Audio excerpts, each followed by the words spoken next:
축구 종주국 영국이 흥분으로 가시지 않고 있는데요. 바로 우승 직후 손흥민의 행동이 알려지면서 전 세계 축구 팬들의 눈시울을 적시고 있습니다. 무슨 사연인지 시작하겠습니다. 안녕하세요. 저는 맨체스터 유나이티드의 전술 분석관 세바스찬 하트웰입니다. 오늘 여러분께 제가 축구 인생에서 가장 깊은 감동을 받아 축구의 진정한 의미를 깨달은 날의 이야기를 들려드리겠습니다. 유로파 리그 결승전을 불과 2시간 앞둔 올드 트래퍼드. 원정 라커룸에서 저는 마지막 전술 자료를 정리하고 있었습니다. 벽에 걸린 시계 바늘이 오후 6시를 가리키고 있었고 노트북 화면에는 토트넘의 최근 10경기 데이터가 빼곡히 나열되어 있었어요. 제 책임은 상대팀의 모든 움직임을 분석하고 우리 팀이 승리할 수 있는 전술적 해답을 찾아내는 것이었습니다. 브루노 페르난데스가 주장 완장을 팔에 감으며 깊은 숨을 내쉬는 모습이 보였어요. 저는 그에게 다가가 태블릿을 보여주며 손흥민의 최근 플레이 패턴에 대해 설명했습니다. 오른쪽 날개에서 중앙으로 파고드는 움직임, 페널티 박스 안에서의 마무리 능력, 그리고 세트피스 상황에서의 위치 선택까지 모든 것을 데이터로 분석해서 보여드렸어요. 특히 손흥민의 리더십 스타일에 대해서는 특별한 주의를 기울였습니다. 지난 몇 경기를 분석한 결과 그는 단순히 개인 기량만으로 팀을 이끄는 선수가 아니었어요. 중요한 순간마다 팀원들과 소통하는 방식, 압박 상황에서 보여주는 침착함, 그리고 후배 선수들을 격려하는 모습까지. 모든 것이 데이터로는 측정하기 어려운 영역이었지만 분명히 토트넘 팀 전체에 큰 영향을 미치고 있다는 것을 알 수 있었습니다. 라커룸 안에서 감독과 코칭 스태프들이 선수들에게 마지막 격려의 말을 건네고 있을 때 저는 벤치에서 사용할 실시간 분석 장비들을 점검하고 있었어요. 태블릿 3대, 노트북 2대, 그리고 상대팀 움직임을 실시간으로 추적할 수 있는 소프트웨어까지. 이 모든 것들이 경기 중 우리 팀에게 전술적 우위를 가져다 줄 무기들이었습니다. 하지만 제 마음 한편으로는 묘한 불안감이 자리 잡고 있었어요. 아무리 완벽한 데이터 분석을 했다고 해도 축구는 결국 그라운드 위에서 벌어지는 선수들의 경기라는 것을 잘 알고 있었거든요. 특히 손흥민 같은 선수는 데이터로는 예측할 수 없는 순간적인 영감과 창의성을 발휘할 수 있는 능력을 가지고 있었습니다. 경기 시작 30분 전, 저는 감독에게 최종 분석 리포트를 전달했습니다. 어포 용지 15페이지 분량의 상세한 전술 분석 자료였어요. 토트넘의 예상 선발 라인업부터 시작해서 각 선수별 강점과 약점, 그리고 우리가 집중적으로 공략해야 할 포인트까지 모든 것이 담겨 있었습니다.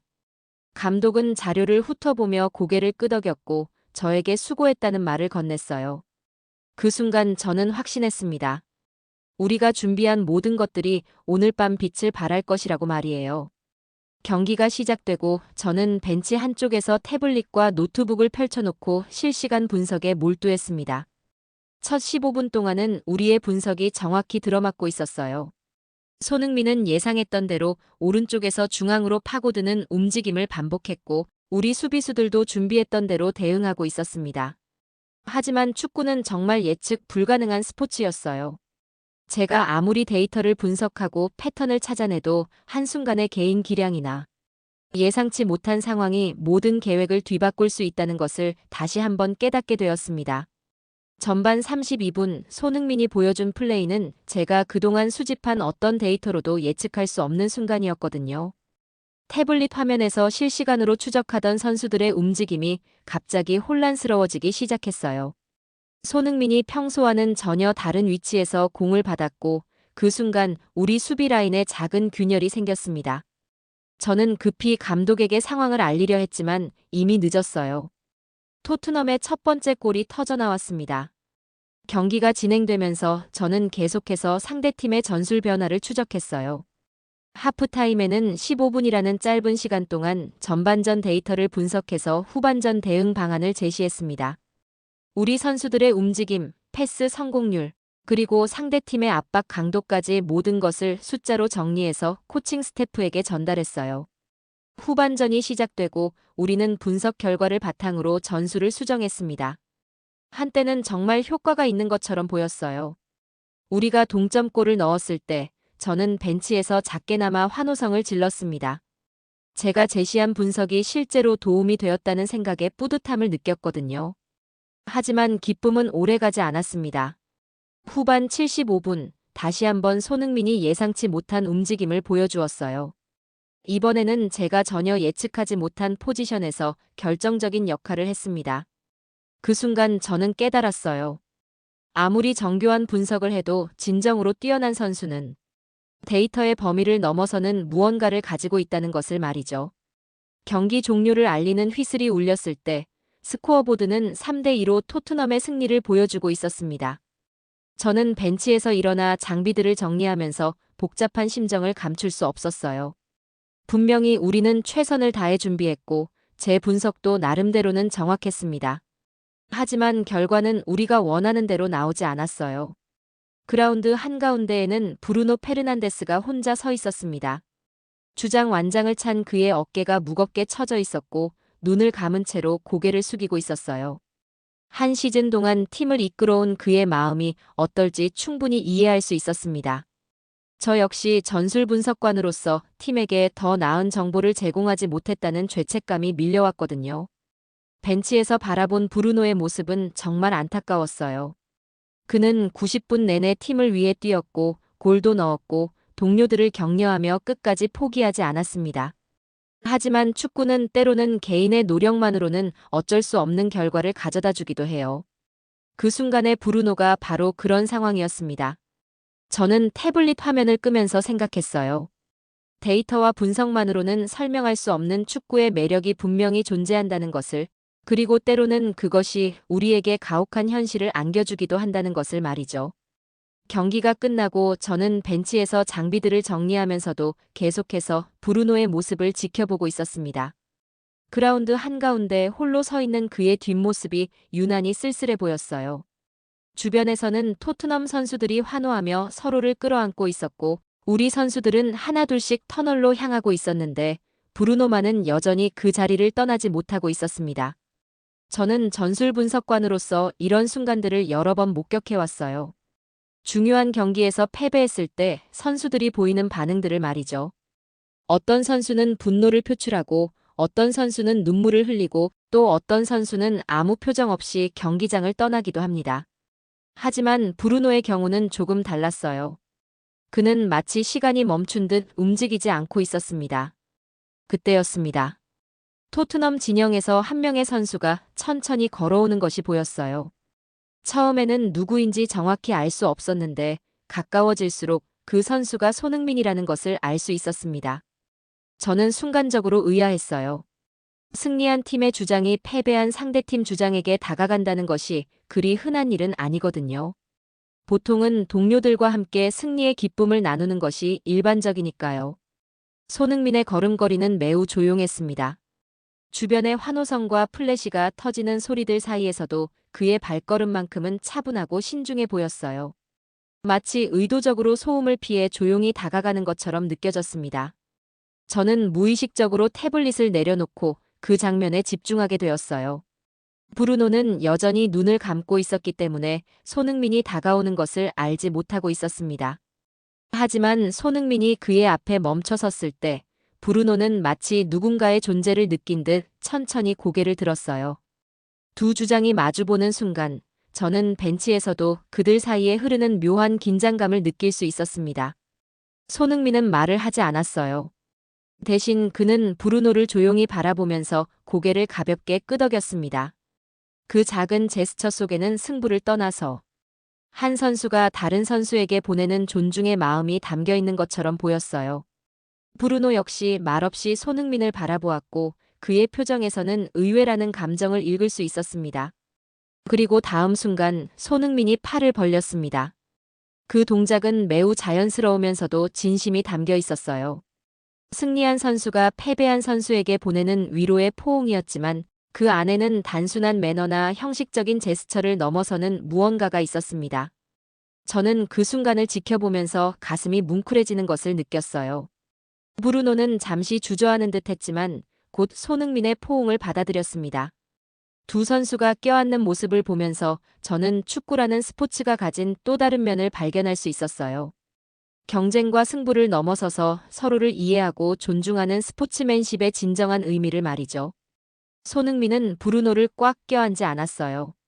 대신 그의 등을 가볍게 두드리며 뭔가를 속삭이는 것 같았습니다. 벤치에서는 정확히 무슨 말을 하는지 들을 수 없었지만 브루노의 표정이 조금씩 변화하는 것을 볼 수 있었어요. 처음에는 당황스러워했던 그의 얼굴에 점차 감동의 빛이 스며들고 있었습니다. 그 짧은 순간이 끝나고 손흥민은 브루노를 놓아주었어요. 그리고 한 번 더 고개를 끄덕인 후 조용히 뒤돌아서 걸어갔습니다. 브루노는 그 자리에 그대로 서서 손흥민의 뒷모습을 한동안 바라보았어요. 저 역시 그 장면을 계속 지켜보면서 묘한 감동을 받고 있었습니다. 손흥민이 브루노를 위로하고 떠난 후 경기장에는 시상식 준비가 한창이었습니다. 저는 벤치에서 장비들을 정리하면서도 계속해서 그라운드 상황을 지켜보고 있었어요. 토트넘 선수들이 하나둘씩 시상 무대 근처로 모여들고 있었고 행사 진행 요원들이 분주하게 트로피와 메달들을 준비하고 있었습니다. 평소라면 저는 패배한 후 이런 상대팀 시상식을 굳이 지켜보지 않았을 거예요. 전술 분석관으로서 할 일은 이미 끝났고 보통은 라커룸으로 돌아가서 경기 데이터를 정리하는 것이 일상이었거든요. 하지만 이상하게도 그날은 자리를 뜨고 싶지 않았습니다. 아마도 조금 전에 목격한 손흥민과 브루노 사이의 그 순간 때문이었을 거예요. 토트넘 선수들이 시상 대열을 맞추기 시작했을 때 저는 손흥민의 위치를 자세히 관찰했습니다.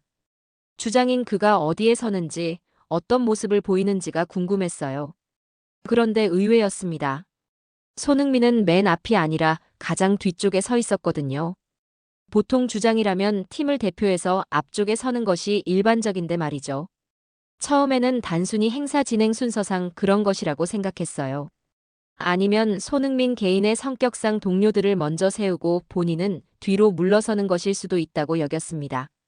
하지만 시상식이 시작되면서 제가 목격한 것은 정말 예상치 못한 상황이었어요. UEFA 관계자들이 메달을 하나씩 선수들의 목에 걸어주기 시작했습니다.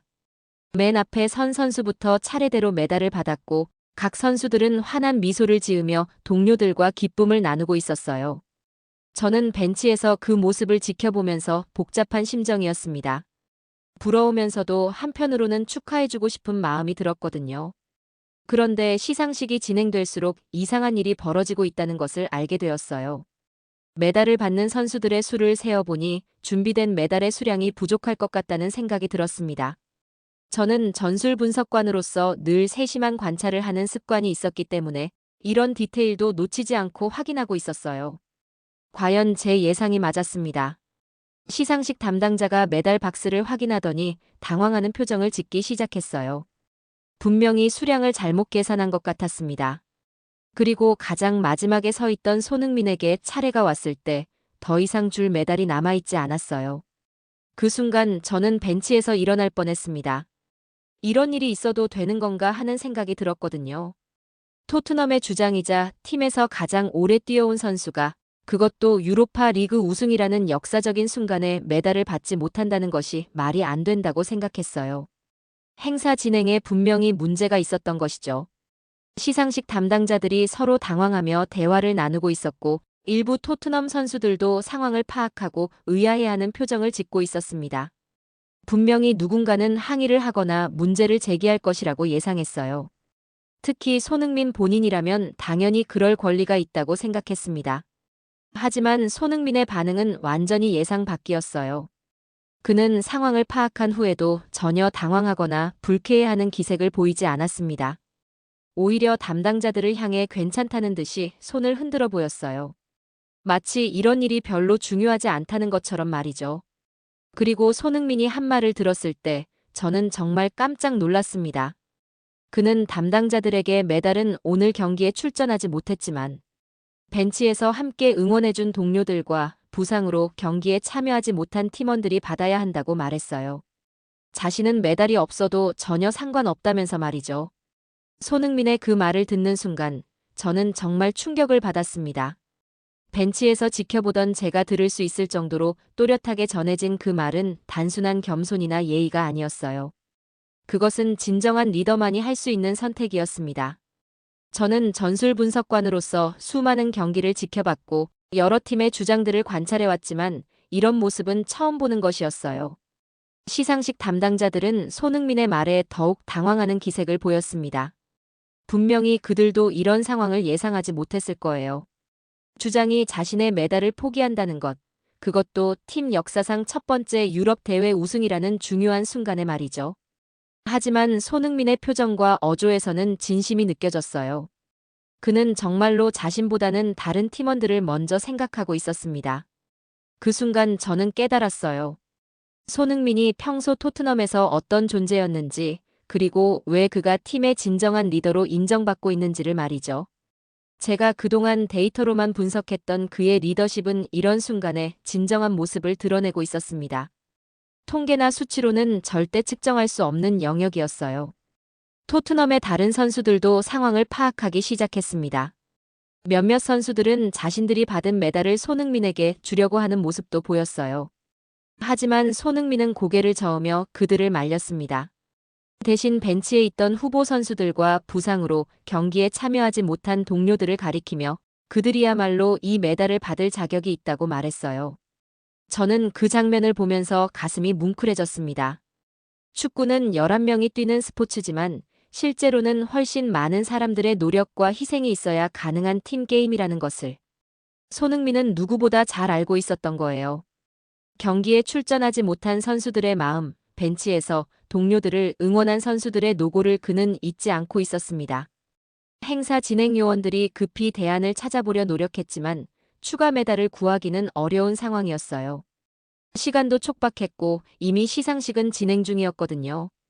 결국 손흥민은 메달 없이 트로피 수여식에 참여하게 되었습니다. 저는 그 모습을 보면서 안타까운 마음을 감출 수 없었어요. 하지만 손흥민 본인은 전혀 아쉬워하는 기색이 없었습니다. 오히려 환한 미소를 지으며 동료들과 함께 기뻐하고 있었어요. 메달이 없다는 사실보다는 팀이 우승했다는 것 자체에 더 큰 의미를 두고 있는 것 같았습니다. 그의 그런 모습을 보면서 저는 진정한 리더십이 무엇인지 새롭게 깨닫게 되었어요. 벤치에서 지켜보던 우리 맨유 선수들도 이 상황을 지켜보고 있었습니다. 브루노 페르난데스는 특히 주의 깊게 손흥민의 모습을 관찰하고 있었어요. 조금 전에 받았던 위로를 생각하면서 그가 어떤 사람인지 더욱 확실하게 알게 된 것 같았습니다. 패배의 아픔 속에서도 상대팀 주장의 그런 모습에서 배울 점이 있다는 것을 인정하는 듯 했어요. 저 역시 전술 분석관으로서 많은 것을 배우고 있었습니다. 그동안 저는 선수들의 기술적인 능력이나 전술적 이해도에만 집중해왔는데 진정한 리더십은 그런 것들을 넘어서는 차원에 있다는 것을 깨달았어요. 손흥민이 보여준 것은 데이터로는 분석할 수 없는, 하지만 팀에게는 가장 중요한 가치였습니다. 드디어 트로피 수여 순간이 다가왔어요. 손흥민이 주장으로서 팀을 대표해 트로피를 들어올리게 되었습니다. 그의 목에는 아무런 메달도 걸려있지 않았지만 그 순간만큼은 그 누구보다도 빛나 보였어요. 진정한 리더의 모습이었습니다.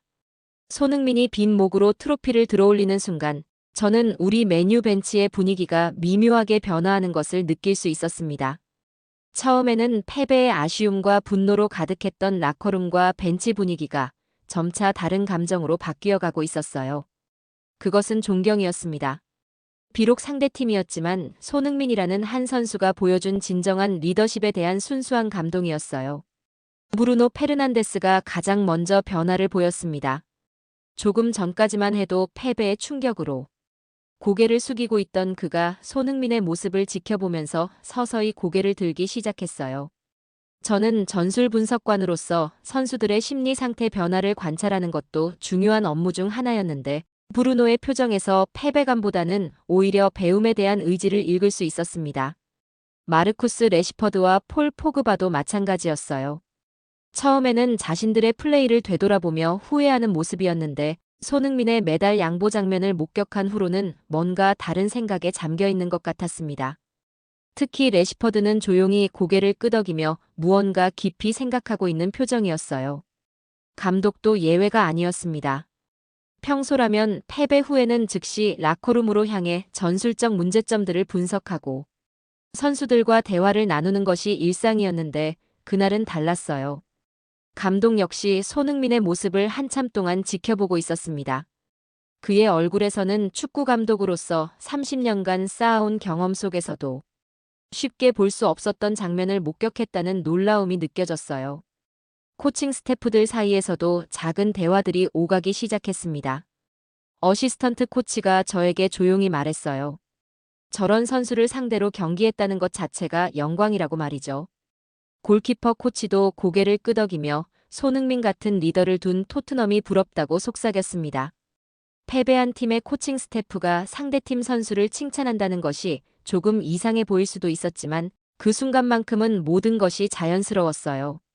저는 태블릿을 다시 켜서 경기 중 손흥민의 플레이를 되돌아보기 시작했습니다. 골과 어시스트 같은 화려한 기록도 물론 인상적이었지만 이제는 다른 관점에서 그의 플레이를 분석하고 싶었어요. 동료들과의 소통 방식, 어려운 상황에서 보여준 침착함, 그리고 팀 전체를 하나로 만드는 그의 특별한 능력 말이죠. 데이터를 다시 살펴보니 흥미로운 패턴들이 보였습니다. 손흥민은 자신이 골을 넣거나 좋은 플레이를 했을 때마다 동료들을 먼저 찾아가 격려하고 있었어요. 반대로 실수를 했을 때는 혼자 책임지려 하지 않고 팀 전체의 문제로 받아들이며 동료들과 함께 해결책을 찾으려 노력하고 있었습니다. 이런 세부적인 행동들은 경기 결과에 직접적인 영향을 미치지는 않지만 팀의 결속력과 분위기에는 엄청난 영향을 주고 있었어요. 우리 선수들도 이제 그런 손흥민의 모습에서 배울 점이 있다는 것을 인정하기 시작했습니다. 제가 들은 바로는 라커룸에서도 손흥민에 대한 이야기가 나오고 있다고 했어요. 물론 패배에 대한 아쉬움과 분석도 필요했지만 그보다는 오늘 목격한 진정한 리더십에 대한 토론이 더 활발하게 이루어지고 있다는 것이었습니다.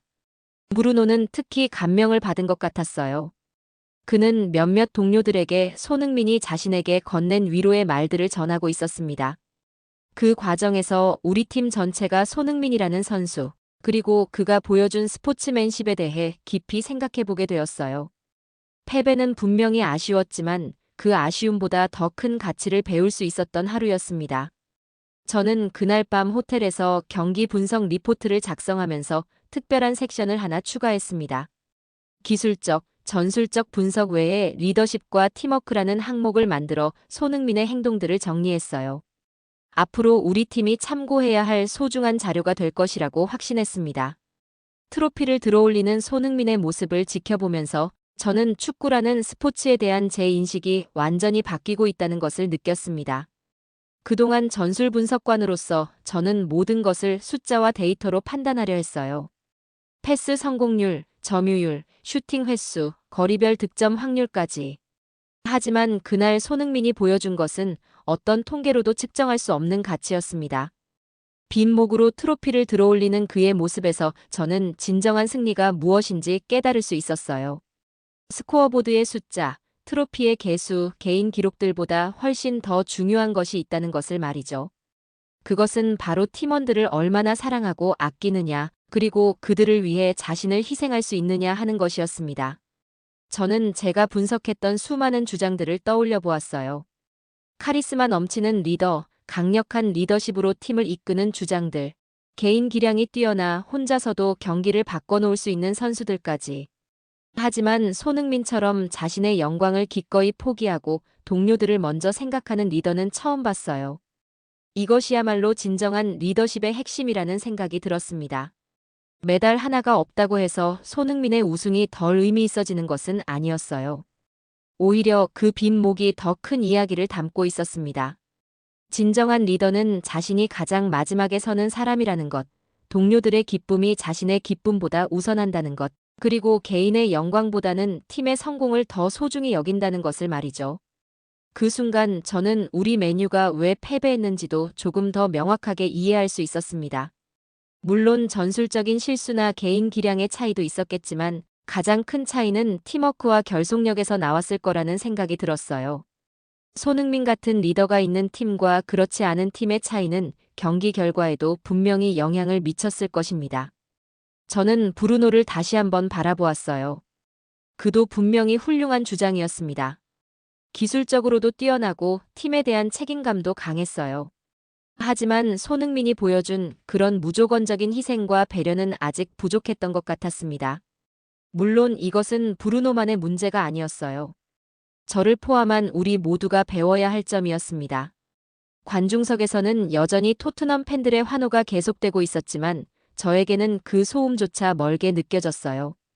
오직 손흥민이 트로피를 들고 동료들과 함께 기뻐하는 모습에만 집중하고 있었습니다. 그의 얼굴에는 진심 어린 미소가 가득했어요. 메달이 없다는 것에 대한 아쉬움은 찾아볼 수 없었고 오직 팀의 우승에 대한 순수한 기쁨만이 있었습니다. 저는 그동안 제가 축구를 너무 복잡하게 생각해왔다는 것을 깨달았어요. 수많은 전술과 데이터, 분석과 예측들로 가득한 축구 말고 가장 단순하고 순수한 축구의 본질을 잃고 있었던 것 같았습니다. 축구는 결국 사람과 사람이 만나서 함께 만들어가는 게임이었고 그 중심에는 서로에 대한 사랑과 배려가 있어야 한다는 것을 말이죠. 손흥민의 토트넘에서의 여정도 떠올려 보았습니다. 수많은 선수들이 더 좋은 조건을 찾아 팀을 떠났지만 그는 끝까지 남아서 팀과 함께 이 순간을 만들어냈어요.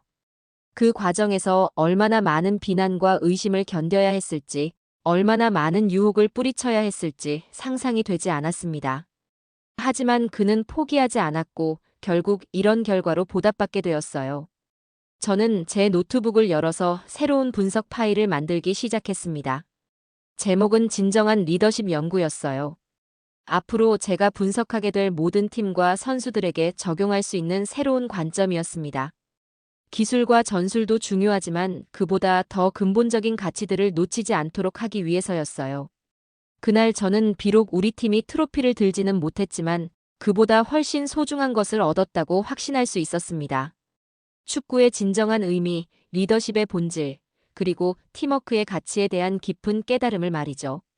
경기 후 저는 맨체스터 유나이티드 트레이닝 센터에서 평소와는 전혀 다른 업무를 하고 있었습니다. 선수들의 개별 면담을 진행하며 그날 있었던 일들에 대해 이야기를 나누고 있었어요. 전술 분석관으로서 보통은 경기 데이터나 상대팀 분석에 대해서만 대화하는 것이 일반적이었는데 이번에는 완전히 다른 주제였습니다. 선수들과의 면담이 가장 인상 깊었어요. 그는 제게 손흥민과 나눈 대화의 자세한 내용을 들려주었습니다. 손흥민이 건넨 말들은 단순한 위로가 아니라 한 주장이 다른 주장에게 보내는 진심 어린 인정과 격려였다고 하더군요. 그 순간을 통해 자신이 앞으로 어떤 리더가 되어야 할지 명확하게 깨달았다고 말했습니다. 그들은 팀 훈련에서 후배 선수들을 더 세심하게 챙기기 시작했고 개인 기록보다는 팀 전체의 발전에 더 관심을 갖게 되었다고 했습니다. 특히 래시퍼드는 손흥민처럼 어려운 순간에도 동료들을 먼저 생각하는 선수가 되고 싶다고 말했어요. 저는 이런 변화들을 모두 기록하기 시작했습니다. 새로운 분석 프로젝트였어요. 팀 문화와 리더십이 경기력에 미치는 영향이라는 제목으로 장기적인 연구를 시작한 것이죠. 기존의 기술적, 전술적 분석에 더해서 선수들의 멘탈리티와 팀워크를 수치화하고 분석할 수 있는 새로운 방법론을 개발하려고 했어요. 감독과의 미팅에서도 이 주제가 주요 안건이 되었습니다. 감독은 제가 제시한 새로운 분석 방향에 대해 매우 긍정적인 반응을 보였어요. 앞으로 선수 영입이나 팀 전술 구성에서도 개인 능력뿐만 아니라 리더십과 팀워크 능력을 중요한 평가 요소로 삼자고 의견을 모았습니다. 코칭 스태프들과의 정기 회의에서 저는 손흥민의 사례를 자주 언급하게 되었어요. 그의 플레이 스타일이나 전술적 움직임도 물론 연구 대상이었지만 그보다는 팀 내에서의 역할과 영향력에 더 초점을 맞췄습니다. 어떻게 하면 우리 팀에도 그런 문화를 만들어갈 수 있을지에 대한 토론이 활발하게 이어졌어요. 가장 중요한 것은 우리 팀 내부의 변화였습니다. 선수들이 서로를 대하는 방식이 달라지기 시작했어요. 훈련장에서도 개인 기록 달성보다는 동료들과의 협력을 더 중시하게 되었고 어려운 상황에 처한 팀원이 있으면 먼저 다가가서 도우려는 모습들이 자주 보였습니다. 저는 호텔방에서 새로운 분석 자료를 업데이트했어요. 단순히 경기 결과나 개인 기록만을 추적하는 것이 아니라 선수들 간의 소통 빈도, 격려와 응원의 횟수, 팀 활동 참여도까지 모든 것을 세심하게 관찰하고 기록했습니다. 물론 아직 갈 길이 멀었지만 분명히 올바른 방향으로 가고 있다는 확신이 들었어요. 저는 그날 손흥민에게서 배운 가장 소중한 교훈을 항상 마음에 새기고 있습니다. 진정한 리더는 자신이 가장 마지막에 서는 사람이라는 것, 그리고 동료들의 성공이 곧 자신의 성공이라는 것을요. 이제 저도 전술 분석관으로서 그런 마음가짐으로 팀을 섬기려 합니다. 사연은 여기까지입니다. 오늘 이야기가 마음에 드셨다면 구독과 좋아요도 부탁드립니다. 놀라운 일이 벌어졌습니다. 영국 프리미어리그에서 활약하는 손흥민 선수의 훌륭한 예절이 화제가 되면서 한국인들의 예의 문화에 대한 관심이 급증하고 있다고 합니다. 과연 무슨 일이 있었던 걸까요? 오늘은 영국의 조나단 톰슨 교수님의 사연을 시작하겠습니다. 사연 시작 전 좋아요와 구독해 주시면 큰 힘이 됩니다. 안녕하세요. 저는 맨체스터 대학교 스포츠문화학과의 조나단 톰슨입니다. 제 인생에서 가장 큰 전환점은 2002년 월드컵이었어요. 당시 33세 사회초년생이었던 저는 잉글랜드 대표팀을 응원하기 위해 한국을 찾았습니다. 사실 처음에는 일본에서 열리는 경기만 보려고 했어요. 어린 시절부터 일본 문화에 관심이 많았거든요. 하지만 한국에서 열리는 잉글랜드 경기를 보기 위해 서울에 왔다가 예상치 못한 매력에 푹 빠지고 말았습니다. 지금도 선명히 기억나요. 서울의 거리는 온통 축제 분위기로 가득했습니다. 붉은 옷을 입은 사람들이 거리를 가득 메웠지만 어수선하거나 혼란스럽지 않았어요. 질서정연하면서도 활기찬 분위기가 인상적이었죠. 경기장에서 본 광경들은 더욱 놀라웠습니다. 승패를 떠나 상대팀을 존중하는 모습, 경기가 끝난 후 자발적으로 쓰레기를 줍는 관중들, 상대 선수가 다쳤을 때 조용히 기다리는 팬들의 모습까지. 축구를 평생 보고 자랐다고 자부했던 제가 이런 광경은 처음 봤어요. 잉글랜드가 예상보다 일찍 탈락했지만 저는 귀국하지 않았습니다. 한국 대표팀의 눈부신 활약도 있었지만 그보다는 이 나라가 보여주는 새로운 가치들이 저를 붙잡았어요. 결승전까지 남아있으면서 한국 축구와 문화를 더 깊이 이해하고 싶었습니다. 특히 인상 깊었던 건 한국 팬들의 응원 문화였어요. 수십만 명이 거리에서 응원을 하면서도 단 한 건의 불미스러운 일도 일어나지 않았습니다. 경기가 끝나면 자발적으로 거리를 청소했고 승리 후에도 상대팀을 배려하는 모습을 잃지 않았어요. 당시 한국은 4강 신화를 이뤄냈습니다. 하지만 제가 본 것은 단순한 스포츠의 성과를 넘어선 무언가가 있었어요. 경기장에서, 거리에서, 식당에서 만난 한국인들의 모습은 제가 알던 아시아의 모습과는 달랐습니다. 한국에서의 한 달이 제 인생을 바꿔놓았어요. 영국으로 돌아가는 비행기에서 저는 결심했습니다. 이 특별한 나라와 문화를 더 깊이 연구하고 싶었어요. 그래서 대학원에서 동아시아 스포츠 문화를 전공했고 지금은 그때의 경험을 학생들과 나누는 교수가 되었습니다. 돌이켜보면 그때의 선택이 제 인생에서 가장 잘한 결정이었던 것 같아요. 지금도 매년 월드컵 수업에서 2002년 이야기를 하면 학생들의 눈이 반짝입니다. 단순한 축구 경기가 어떻게 한 사람의 인생을 바꿀 수 있는지, 스포츠 하나로 전공을 바꿀 수 있는지 이야기하면서 저는 여전히 그때의 설렘을 느끼곤 해요. 시간이 참 빠르게 흘렀습니다. 맨체스터 대학교 스포츠 문화학과 교수실에서 창밖을 바라보며 지난 20년을 되돌아보곤 해요. 제 연구실 벽면은 한국 축구 관련 포스터와 사진들로 가득합니다. 가끔 학생들이 그 사진들을 보며 이야기를 들려달라고 하죠. 처음 교수가 되었을 때만 해도 한국에 관심을 가진 학생은 거의 없었어요. 그런데 지금은 상황이 완전히 달라졌습니다. 매 학기 첫 수업에서 진로 계획을 물어보면 10명 중 3명은 한국에서 일하고 싶다고 이야기해요. 놀라운 변화입니다. 제 수업 중에서 가장 인기 있는 건 동아시아 스포츠 문화의 이해예요. 처음에는 일본의 스포츠 문화를 중심으로 강의를 구성했었는데 지금은 한국 스포츠 문화가 절반 이상을 차지합니다. 학생들이 특히 좋아하는 건 한국 축구 팬들의 응원 문화에 대한 수업이에요. 얼마 전에는 재미있는 일이 있었습니다. 한 학생이 수업 중에 손을 들더니 한국 팬들이 정말로 경기장 청소를 하느냐고 물었어요. 마침 제가 찍은 2002년 월드컵 사진이 있어서 보여줬죠. 경기가 끝난 후 쓰레기를 주워 담는 한국 팬들의 모습에 학생들은 놀라워했습니다. 요즘 제 연구실에는 늘 학생들의 발걸음이 끊이지 않아요. 수업 상담을 핑계로 찾아와서는 한국 이야기를 하고 싶어 합니다. K-팝이나 드라마 이야기로 시작해서 한국의 교육제도, 기업 문화까지 궁금해하죠. 특히 한국의 공동체 문화와 예의 범절에 대해 많이 물어봅니다. 작년에는 뜻밖의 제안을 받았어요. 서울의 대학교에서 한 학기 동안 강의를 해달라는 거였죠. 아쉽게도 이곳 학과 사정으로 성사되지는 않았지만 그 제안 자체가 제게는 큰 의미가 있었습니다.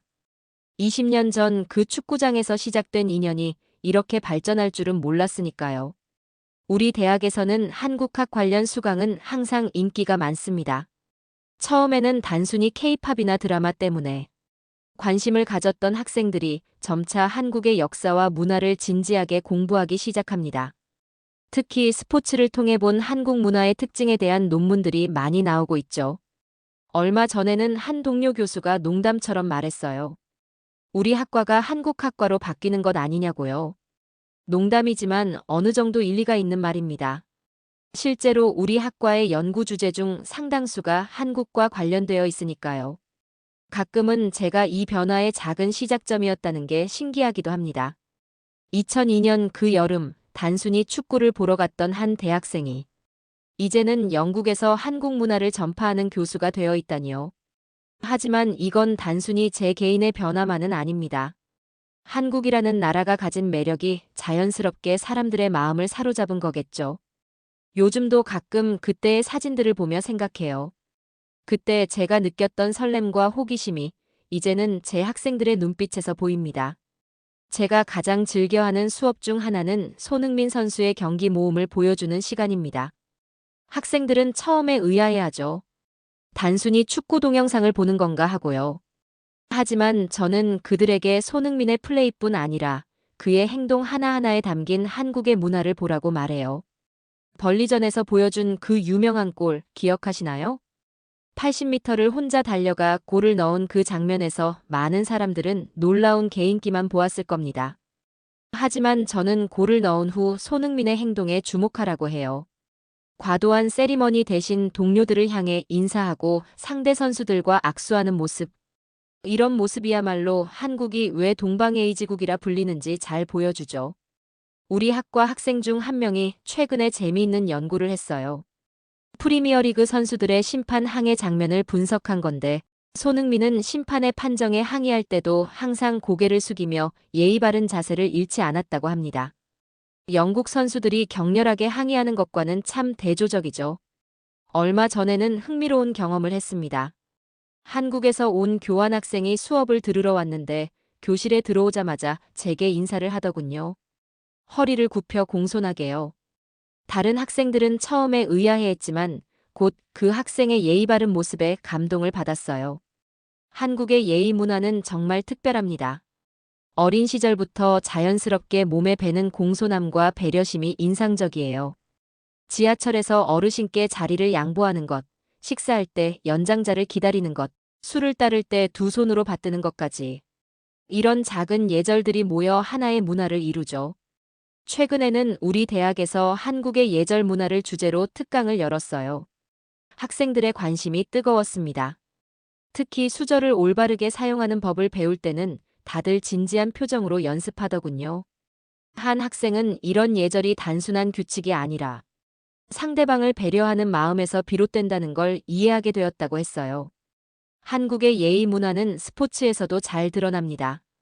선수들이 경기장에 들어설 때 관중을 향해 인사하는 모습, 승리 후에도 상대팀을 배려하는 모습, 팀 동료들과 하나가 되어 움직이는 모습까지. 이런 것들이 바로 한국 스포츠의 특별한 점이에요. 가끔 학생들이 묻습니다. 왜 한국 사람들은 그렇게 예의를 중요하게 생각하느냐고요. 저는 이렇게 설명해요. 예의는 단순히 겉모습의 꾸밈이 아니라 상대방을 존중하고 배려하는 마음의 표현이라고요. 한국의 예의 문화는 수천 년을 이어온 귀중한 전통이자 현대 사회에서도 여전히 빛나는 가치라고요. 저는 이런 관심이 단순한 호기심을 넘어 진정한 문화 교류의 시작이 되길 바랍니다. 예의와 배려의 문화가 전 세계로 퍼져나간다면 우리 사회는 분명 더 나은 곳이 될 테니까요. 제 연구실은 이제 작은 한국 문화원이 된 것 같아요. 벽면에는 태극기와 함께 한국 축구 대표팀의 포스터가 걸려 있고 책장에는 한국 관련 서적들이 가득합니다. 학생들은 수업 상담을 핑계로 자주 들르곤 합니다. 축구 이야기로 시작해서 한국 문화 전반으로 대화가 이어지죠. 특히 요즘은 한식에 대한 관심이 뜨거워요. 얼마 전에는 한 학생이 김치 담그는 법을 물어보더군요. 발효 음식에 대한 논문을 쓰고 싶다면서요. 제 연구실에서는 매주 금요일마다 특별한 모임이 열립니다. 이 모임에서는 학생들과 함께 한국 음식도 만들어보고 한국의 다양한 문화도 공유해요. 처음에는 소규모로 시작했는데 이제는 참여하고 싶다는 학생들이 너무 많아서 거절하기도 한답니다. 지난주 모임에서는 재미있는 일이 있었어요. 한 학생이 한국식 주례사를 해보겠다며 나섰는데 한국어로 인사까지 하더군요. 발음이 서툴렀지만 그 진지한 태도에 모두가 감동했습니다.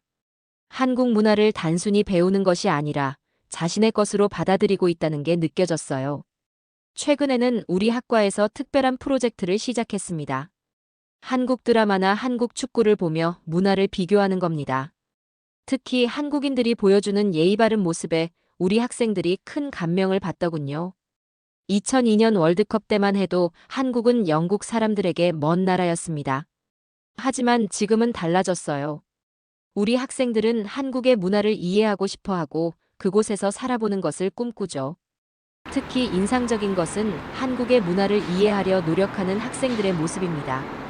처음에는 낯설어 하던 회식 문화나 선후배 관계도 이제는 그 속에 담긴 따뜻한 배려와 유대감을 이해하기 시작했어요. 얼마 전에는 한 학생이 선배를 형이라고 부르며 한국식으로 인사하는 모습을 보았는데 그 모습이 참 자연스러워 보였습니다. 요즘은 한국에서 오신 교환 교수님들과도 자주 교류하고 있어요. 처음에는 단순히 학문적 교류였는데 이제는 진정한 친구가 되었죠. 한국의 정이라는 게 이런 거구나 하고 직접 느끼게 됩니다. 특히 명절이나 특별한 날이면 보내주시는 마음 어린 선물들이 참 감동적이에요. 영국 대학가의 풍경이 많이 달라졌어요. 제가 처음 교수가 되었을 때만 해도 한국학은 매우 생소한 분야였습니다. 동아시아 연구라고 하면 대부분 중국이나 일본을 떠올렸죠. 하지만 지금은 한국학 강의실마다 학생들로 가득합니다. 특히 우리 학과의 변화가 극적이에요. 스포츠 문화학과인데도 한국 관련 수업이 인기가 높습니다. 한국 스포츠와 문화, 현대 한국 사회의 이해, 한국의 문화와 리더십 같은 강좌들이 개설되자마자 수강 신청이 마감될 정도예요. 얼마 전에는 재미있는 일이 있었습니다. 학과 회의에서 새로운 커리큘럼을 논의하는데 한 동료 교수가 농담처럼 던진 말이 기억에 남아요. 우리가 어느새 한국학과가 된 것 같네요. 웃으며 한 말이었지만 실제로 제 연구 주제 중 상당수가 한국과 관련되어 있으니까요. 학생들의 졸업 논문 주제도 흥미롭습니다. 예전에는 대부분 영국이나 유럽의 스포츠 문화를 다뤘는데 요즘은 한국의 스포츠 문화와 사회 현상을 연구하는 학생들이 늘고 있어요. 손흥민 현상이 영국 축구에 미친 영향, 한국 기업의 스포츠 마케팅 전략, 한국 프로 스포츠의 팬, 문화 연구 같은 주제들이 인기가 많죠. 우리 대학 도서관의 변화도 눈에 띕니다. 한국 관련 서적이 꾸준히 늘어나고 있어요. 특히 한국어 학습 교재는 항상 대출 중이에요. 도서관 사서 말로는 한국어 교재의 대출 기간을 줄여달라는 요청이 많다고 하네요. 그만큼 수요가 많다는 거겠죠. 특히 인상적인 건 학생들의 진지한 태도예요. 단순히 케이팝이나 드라마 때문에 시작한 관심이 이제는 한국의 역사와 사회, 경제, 정치 전반에 대한 깊이 있는 연구로 발전하고 있습니다. 한국어를 공부하는 것도 더 이상 취미가 아닌 진지한 학문의 영역이 되었어요. 얼마 전에는 한 학생이 제게 조언을 구하러 왔어요. 영국 외교부 한국과에서 일하는 게 꿈이라면서 어떤 공부를 더 해야 할지 물어보더군요. 20년 전에는 상상도 못했던 일입니다. 한국이 이제는 영국 젊은이들의 진로 선택에도 중요한 위치를 차지하게 된 거죠. 우리 학과의 한 교수는 최근 이런 말을 했어요. 한류는 이제 더 이상 문화 현상이 아닙니다. 학문의 영역으로 완전히 자리 잡았어요. 정말 공감되는 말입니다. 한국학은 이제 영국 학계에서 하나의 독립된 학문 분야로 인정받고 있어요. 스포츠 심리학 강의실에서 저는 종종 한국 축구 대표팀의 훈련 영상을 보여줍니다. 학생들은 처음에 의아해하죠. 왜 전술 훈련도 개인기 훈련도 아닌 기본적인 준비 운동 장면을 보여주느냐고요. 하지만 이내 그들은 깨닫게 됩니다. 30명이 넘는 선수들이 완벽한 동작으로 움직이는 모습에서 한국 스포츠의 특별함을 발견하게 되죠. 제가 가장 강조하는 건 우리라는 개념이에요. 영국에서는 개인의 능력과 창의성을 중시하지만 한국의 스포츠 문화에서는 조화와 협력을 더 중요하게 여깁니다. 그렇다고 개인의 능력을 무시하는 건 아니에요. 오히려 개인의 탁월함이 팀의 조화 속에서 더욱 빛을 발하는 거죠. 얼마 전 한 학생이 흥미로운 질문을 했어요. 왜 한국 선수들은 단체 훈련을 그렇게 중요하게 생각하느냐고요. 저는 이렇게 설명했습니다. 한국의 스포츠 정신에는 협동 문화가 깊이 스며 있다고요. 개인의 성취보다 전체의 조화를 중시하는 지혜가 스포츠에도 반영되어 있는 거죠. 특히 인상적인 건 한국 스포츠에서 볼 수 있는 선후배 문화예요. 처음에 우리 학생들은 이해하기 어려워했습니다. 나이나 경력 때문에 복잡한 위계 질서가 생기면 팀 분위기가 나빠지지 않을까 걱정했죠. 하지만 실제로는 정반대더군요. 선배들은 후배들을 책임감 있게 이끌고 후배들은 선배들을 존경하며 따르는 모습이 인상적이었어요. 우리 학과에서는 이런 한국의 스포츠 문화를 직접 체험해보는 프로그램도 만들었습니다. 학생들과 함께 단체로 태권도 운동을 하는 시간이에요.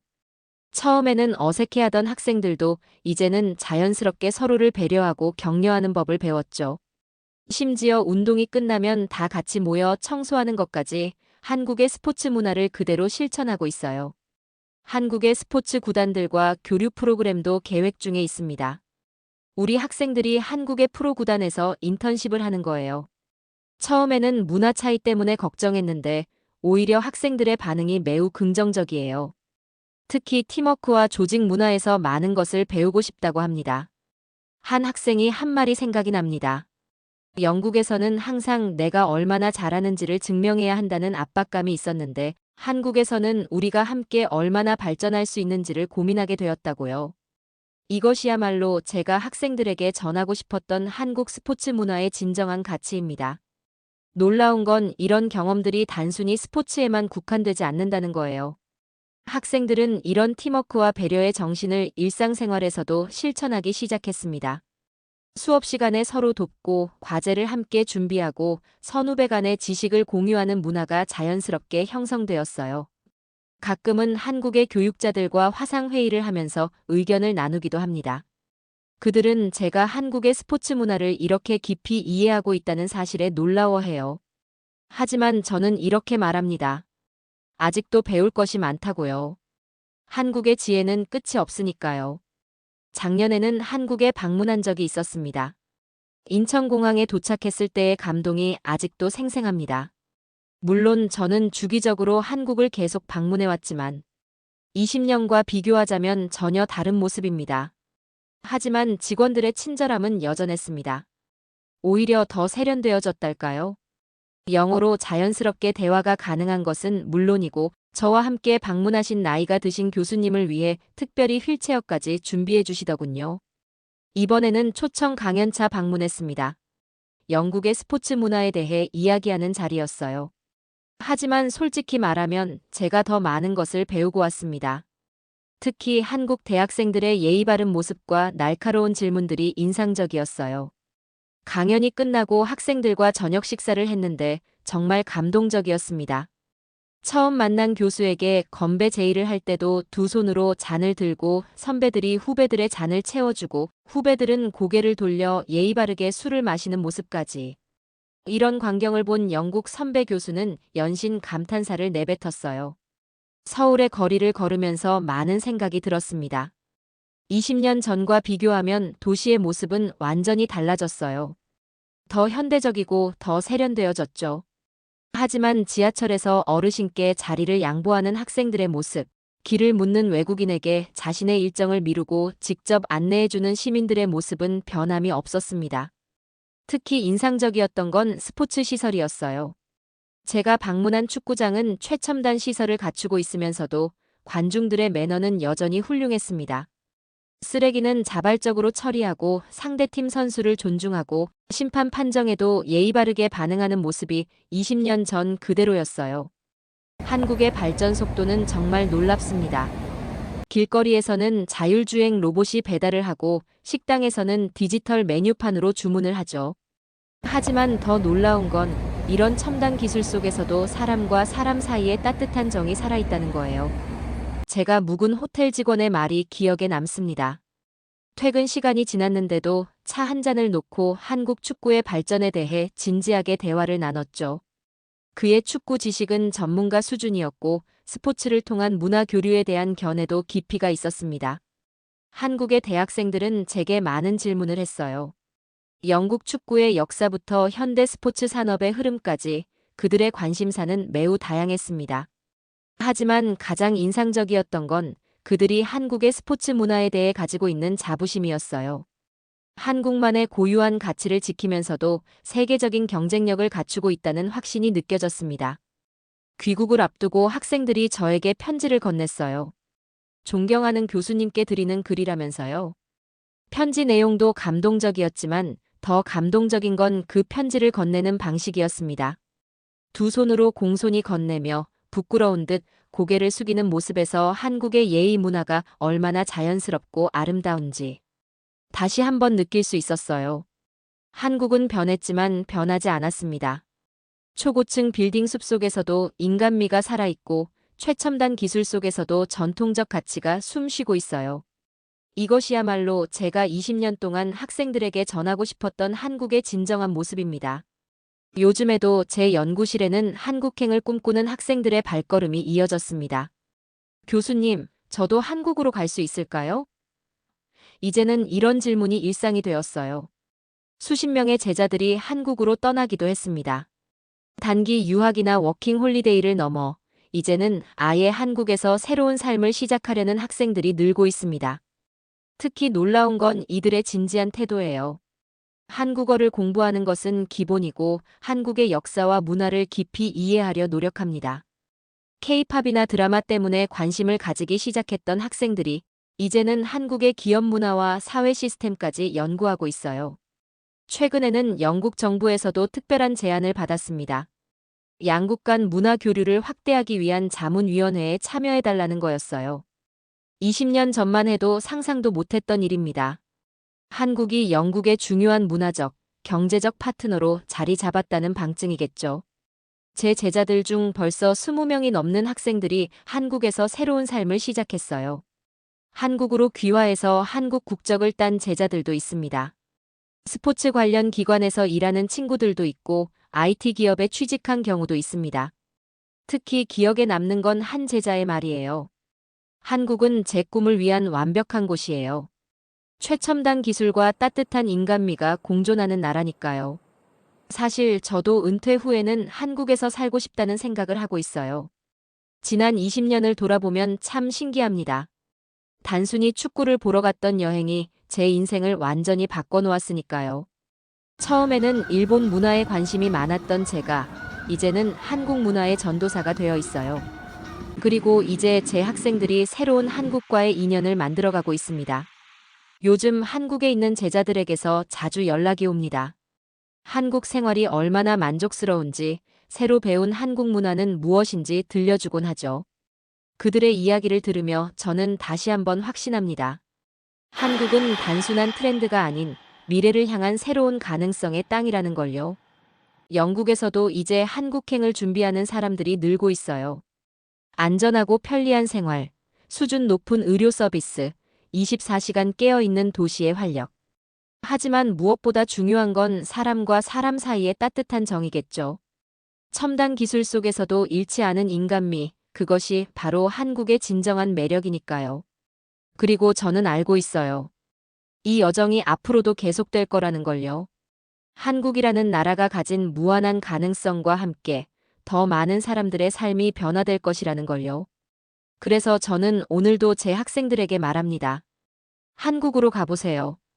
여러분의 인생이 바뀔지도 모릅니다. 적어도 저는 그랬으니까요. 오늘 사연은 여기까지입니다. 오늘도 시청해주셔서 진심으로 감사합니다.